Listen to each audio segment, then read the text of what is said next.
একদিন হযরত আলীর কাছে এক ব্যক্তি এসে বলল, হুজুর, আমার অনেক ভ্রমণ করার ইচ্ছা, আমি ভ্রমণ করতে চাই, কিন্তু আমি জঙ্গলের পশুদের দেখে প্রচণ্ড ভয় পাই।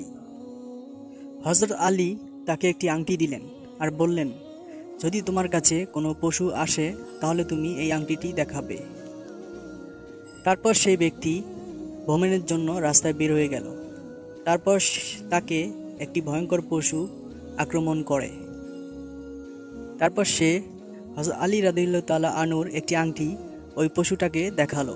তারপর সেই পশুটা আকাশের দিকে চেয়ে কি যেন একটা কথা বলে পালিয়ে গেল। ফিরে এসে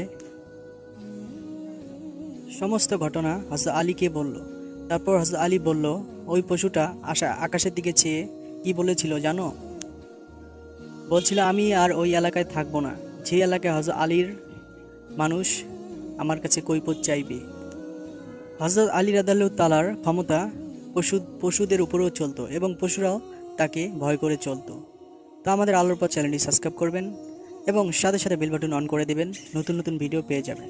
এবং ভিডিওটি কেমন লাগলো তা কমেন্টে অবশ্যই জানাবেন। আর অবশ্যই ভিডিওটি একটি লাইক, একটি শেয়ার করতে ভুলবেন না।